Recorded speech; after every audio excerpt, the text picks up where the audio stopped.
Thank you, Mr. Chairman. Just like hurricanes aren't limited to Florida or the Gulf of Mexico, wildfires are not limited to the West.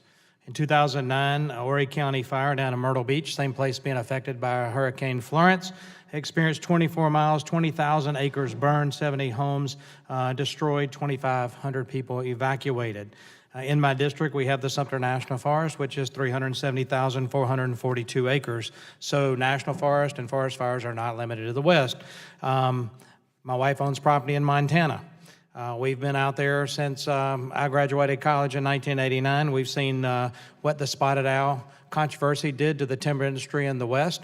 I believe that was the beginning of the change of mitigation practices and how forests were managed all throughout the West, not just in Montana.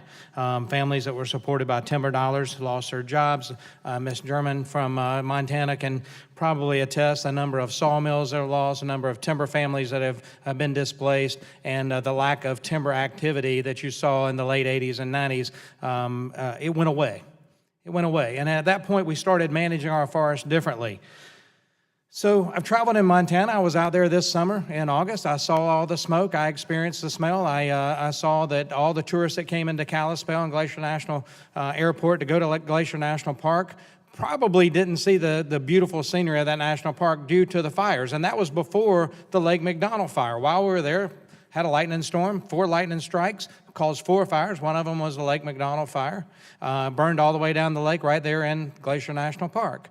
3 of the other lightning strikes from the same storm didn't burn near as much because they actually hit on property that had been managed properly, and the fires were able to be contained a lot quicker than that in the national park, because we don't do any sort of mitigation efforts in national parks. I'm not advocating for that, but I think we ought to at least think outside the box when we're talking about managing fires. Last summer, not this past August, but a year ago, I was also in Montana, and the Gibraltar Ridge fire, which you probably are aware of up in Eureka, Montana, that was burning very close to our property. So I took it as an opportunity upon myself, and I challenge every member of Congress and on this committee to go to a fire camp and visit with the people that are fighting the fires in the fire camp, like I did in Eureka, Montana, and then get in the truck with the forest manager and go out to the fire line and see how these fires are fought. Because I went to the Gibraltar Ridge fire and I spent 3 hours on the fire line to see the techniques that were being used, mainly mitigation efforts to keep that fire from moving toward where people lived and that personal property to keep it from being destroyed. Other than that,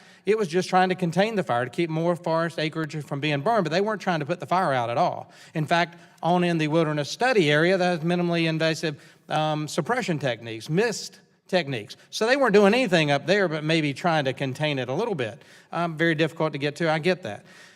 We need to, having said all that, we need to back up as a nation and start talking about how we manage our forest. That means more timber activity. This is the American taxpayers' resources, and it's growing. It's going to regrow. We have practiced timber sales forever, and one of the ways that we can mitigate the pine beetle is cut the timber. She said we don't have a funding stream to do some of these clearing techniques. Guess what? It's called timber sales. They pay for themselves, actually provide revenue back to the government to provide revenue for these expenses. And so let's manage our forests. Let's sell some of the timber, and then let's look at shading along roads and near where residential areas are. Let's look at fire breaks. Let's look at prescribed burning. I mentioned the Horry County fire earlier. The reason that fire was so bad and got out of control, and even the firefighters had to employ shelters to let the fire go over them to keep from losing their lives, is because the Northerners that moved down to South Carolina and occupied in Myrtle Beach did not like the smoke from prescribed burning, and so prescribed burning didn't happen. And because the prescribed burning did not happen, there was a lot of fuel there. And once that fire started, it burned out of control because there was so much fuel for it.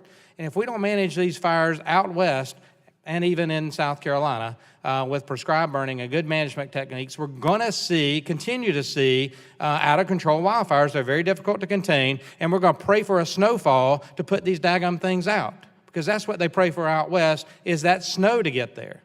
They see a thunderstorm come in August. That's kind of a double-edged sword. It's providing some moisture to help contain some of that fire, but it's also providing additional lightning strikes. I was talking to Brian Donner at the Kootenai National Forest, the forest ranger there. You may know Brian. He said while they were fighting one fire, a lightning storm came in. They saw lightning hit over on a hill. They saw the tree it hit. They knew right where to go. But before they could get there, because of the amount of fuel that was there was 5 or 10 acres already burning, and that was very difficult to start containing at that point on the top of that mountain. Had they done prescribed burning and that fuel had gone away, that fire would have been contained a lot quicker. You said, and the last thing I'll say, Mr. Chairman, because I was just providing a lot of information. She said in her statement, thank you, over the past century, and this was a good statement, by the way, Mr. Chairman. Over the past century, a culture of fire exclusion unfortunately removed the natural role of fire from the public consciousness. When combined with the reduced level of forest management in many areas of the country, fire exclusion led to the buildup of forest fuels to unprecedented levels. Despite our attempts to manage wildfire, many of our forests are more fire-prone than ever, and that is the truth. And with that, I yield back. Gentleman yields back his time. Chair.